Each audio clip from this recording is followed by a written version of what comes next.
प्रणाम। आज फिर मैं एक कहानी लेकर आया हूँ आप लोगों के बीच में। मेरा नाम है सौरभ और आज मैं फिर आप लोगों को एक कहानी सुनाऊँगा। ये कहानी है भगवान बुद्ध के समय की और आज से 2600 वर्ष पूर्व की। हमारे भारत आज से 2600 वर्ष पूर्व 16 महाजनपदों में बटा हुआ था। उनमें से जो एक राज्य था जो कि मगध, वो मगध बहुत ही शक्तिशाली राज्य था। तो ये कहानी है मगध राज्य की और उसके शासक बिंबिसार की, कि बिंबिसार भगवान के संपर्क में कैसे आए और बिंबिसार को धर्म का लाभ कैसे मिला। ये पूरी कहानी है और मैं आज बिंबिसार को लेके पूरी कहानी आपको सुनाऊंगा। इसके बाद बिंबिसार के और बहुत सारी जीवन की घटनाएं मैं सुनाऊंगा। तो एक पूरी मैं सीरीज़ बना दूंगा और एक प्लेलिस्ट भी बना दूंगा, आप वहाँ पे जाके चेकआउट कर सकते हैं। तो ये कहानी बिंबिसार की है और मगध राज्य की। तो मगध उन दिनों आज से 2600 वर्ष पूर्व बहुत ही शक्तिशाली राज्य था। वहाँ के राजा थे भांति और उनकी पत्नी थी बिंबी। तो राजा भांति और राजकुमारी बिंबी से एक पुत्र की प्राप्ति हुई। तो उन दोनों ने उस पुत्र का नाम रखा बिंबिसार। बिंबिसार जैसे ही 15 वर्ष का हुआ तो उसको राज्याभिषेक की बड़ी आकांक्षा हुई कि मैं क्यों ना राज्य संभालूं।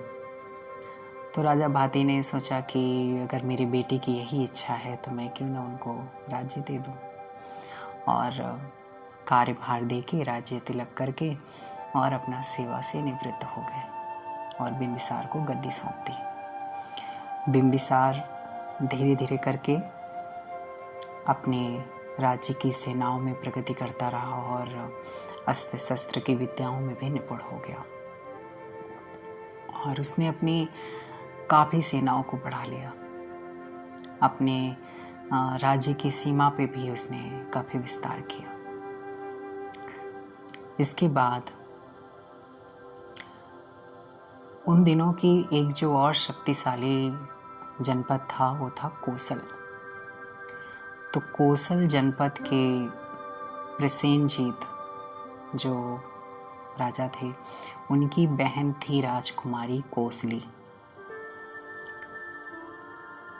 और इधर बिंबिसार की जो बहन थी, तो बिंबिसार ने अपनी बहन की शादी राजकुमार प्रसेनजीत से कर दिया और प्रसेनजीत ने अपनी बहन कोसली की शादी राजा बिंबिसार से कर दी। वो इस वजह से हुआ ताकि राज्यों के जो संबंध हैं वो बहुत अच्छे रहें और साथ में उन दोनों के राज्य का जो विस्तार है वो भी अच्छे से हो और आपस में सैन्य शक्ति बहुत अच्छी और मजबूत रहे। तो अपने राज्यों के विस्तार के लिए एक तरह से राजनीतिक समझौते हो गए। दोनों ने एक दूसरे की बहन से शादियां कर ली। बिंबिसार राजकुमारी कोसली से शादी करने के बाद भी नवयुवक होने के कारण और किशोर होने के कारण उसकी जो काम इच्छा थी वो बहुत ज़्यादा बढ़ी हुई थी। वो जिधर भी देखता कि वहाँ पर बहुत ही सुंदर स्त्री है तो उसके पास जाता, उसके साथ यौन क्रीड़ाएं करता, लेकिन वो ख़त्म नहीं हो पा रही थी। एक के बाद एक नई इच्छा उसके पास जागृत हो रही थी। बिंबिसार ज़्यादातर समय इन्हीं सब चीज़ों में अपना व्यतीत करने लगा। उस समय आज का जो आधुनिक पाकिस्तान है, उस समय का जो है लाहौर के आसपास एक जगह थी, वहाँ पर एक खेमा नाम की युवती थी जो कि कहते हैं बहुत सुंदर थी। उसकी काया जो है स्वर्ण की भांति प्रदीप्तमान थी। बहुत ही सुंदर होने की वजह से जब बिंबिसार ने सुना तो उसने खेमा के साथ में भी शादी कर लिया और खेमा को राजघराने में बहुत ही अच्छा पद दिया, रनिवास में लेके आया। तो खेमा के साथ में भी शादी करी उसने और वो जहाँ जहाँ जाता, तो पहले की एक बहुत ही हमारे भारत की एक पुरानी परंपरा थी कि हर एक राज्य में एक नगर शोभिनी होती थी। नगर शोभिनी यानी ये कह सकते हैं कि एक युवती जो कि बहुत ही नृत्य, वाद्य और आदि कलाओं से निपुण होती थी और साथ में बहुत ही सुंदर होती थी। तो उसको जो है नगर शोभिनी के नाम पद से सुशोभित करके उसको राज्य में एक महल दे करके उसमें उसको रखा जाता था और लोग मुद्राएं दे करके उनके साथ रात व्यतीत कर सकते थे। तो ऐसा ज़्यादातर हमारे भारत की पुरानी परंपरा में हर राज्य में एक नगर शोभिनी होती थी। तो राजा बिंबिसार को जब भी पता चलता कि उस राज्य में कोई नगर शोभिनी है और वो इस तरह है, उसके जैसे ही कोई रूप की चर्चा करता तो बस वो पागल हो जाता और उसके साथ काम क्रीड़ाओं के लिए व्याकुल होता। पद्मावती और न जाने कितनी ऐसी नगर शोभिनियाँ हमारे भारत की आज से 2600 वर्ष पूर्व थी जिनके साथ वो इन्हीं सब चीज़ों में अपनी काम भोगों में लगा रहता बिंबिसार। लेकिन उसको शांति फिर भी नहीं थी। इन्हीं सब चीज़ों के चलते चलते एक दिन वो देखता है अपने महल में कि एक बहुत ही सुंदर युवक भिक्षाटन के लिए आया हुआ है। बहुत ही कांतिमय उसकी रूप है, लंबी लंबी भुजाएं हैं और बहुत ही सुंदर युवक है जो कि भिक्षा मांग कर खा रहा है। जब बिंबिसार ने पता किया तो पता चला कि उसको पर्याप्त मात्रा में भिक्षा मिल चुकी है और वो युवक नगर के बाहर एक पेड़ के नीचे जाकर के बैठ करके भिक्षा करने लगा और बिंबिसार उसके पीछे पीछे गए और पूछने लगे, आप कौन हैं? आप कहाँ से आए हैं? तो बताते हैं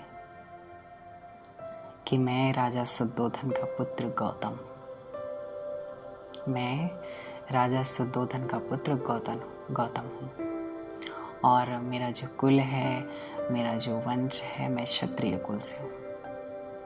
अपना पूरा परिचय देते हैं। तो बिंबिसार कहता है कि अगर आप चाहें तो आप मेरे राज्य का आधा हिस्सा ले सकते हैं और आप संन्यास्त हुए हैं आप उसको त्याग कर सकते हैं।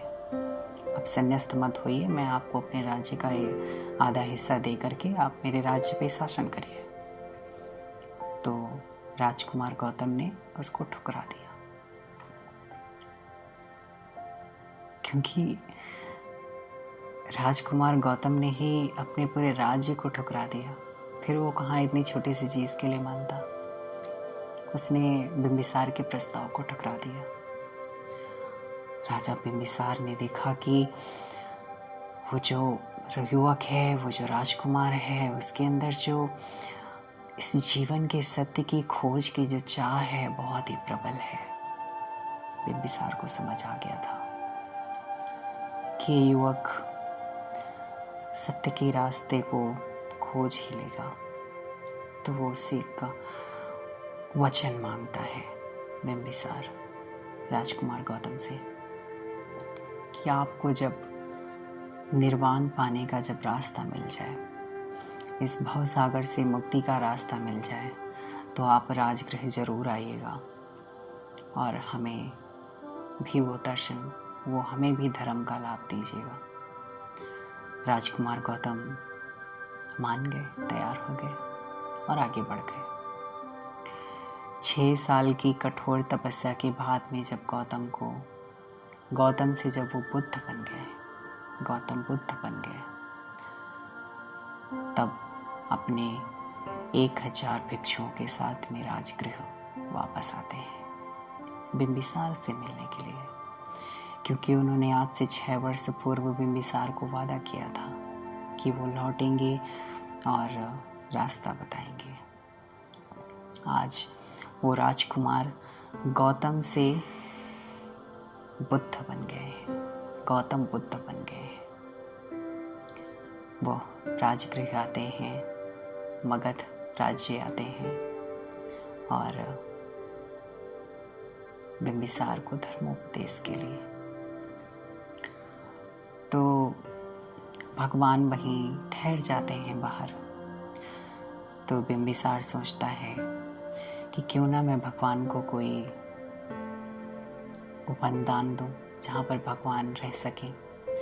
तो बिम्बिसार काफ़ी खोजबीन करता है कि मैं कौन सा ऐसा स्थान चुनूं जहाँ पर भगवान को किसी तरह की तकलीफ़ ना हो, कष्ट ना हो, बहुत ज़्यादा समीप ना हो नगर के, ना ही बहुत ज़्यादा दूर हो। ऐसी जगह, उपयुक्त जगह हो जो शांति हो और धर्म सिखाने योग्य जगह हो। तो पाता है कि उसका जो खुद का एक वेणुवन वन था वो बहुत उपयुक्त है इस कार्य के लिए।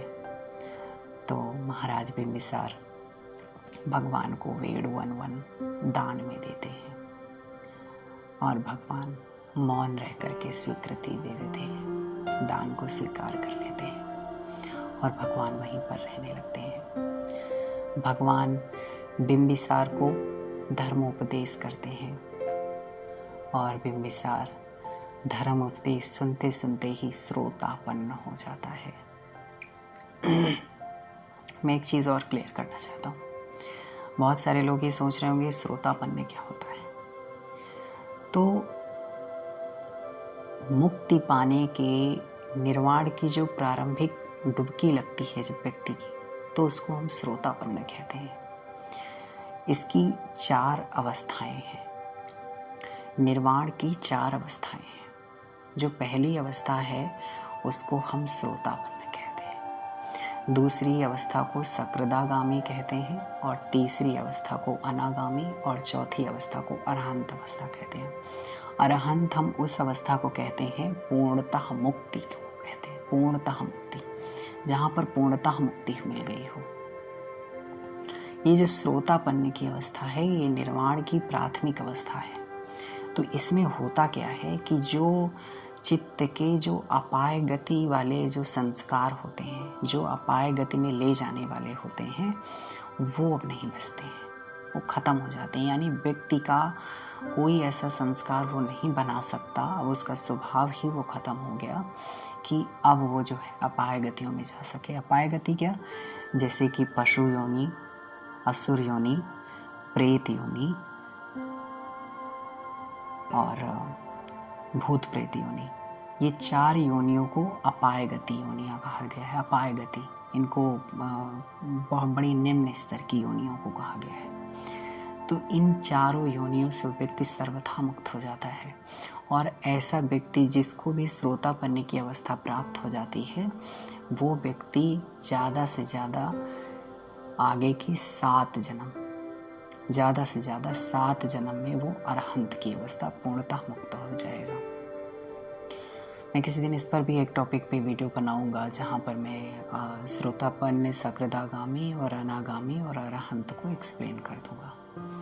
आज सिर्फ अभी हम इतना समझते हैं कि श्रोतापन्न उस अवस्था को कहते हैं जहाँ पर व्यक्ति को जो अपाय गति वाले संस्कार बनाने का जो स्वभाव होता है वो पूर्णतः नष्ट हो जाता है और ये निर्वाण की प्रारंभिक अवस्था होती है। तो बिम्बिसार को धर्म उपदेश सुनते सुनते ही भगवान के द्वारा जो है उसको श्रोतापन्न की अवस्था प्राप्त हो जाती है। अब बिम्बिसार वो जो काम भोगों से निर्लिप्त रहने वाला व्यक्ति था, अब वो ऐसा नहीं रह गया। वो जो रसों में डूबा रहने वाला व्यक्ति था बिम्बिसार, वो अब नहीं रह गया। तो उसके बिम्बिसार के मुख से एक बात निकलती है, कहता है धम्म रसं सब रसं जानाति, यानी सभी रसों में धर्म रस सबसे महान है। सभी रसों में धर्म रस सबसे महान है। यानी ये जो काम भोग का रस है, ये जो भौतिक सुख सुविधाओं का रस है, ये जितने काम रूप वाले रस हैं, इन सभी रसों में धर्म का रस सबसे महान है। तो यही बात कहता है धम्म रसं सब रसं जीनाति। अब वो जो बिम्बिसार था वो पहले वाला बिम्बिसार नहीं बचा, अब वो धर्मवान बिम्बिसार हो गया, भगवान के प्रति कृतज्ञता से भर गया।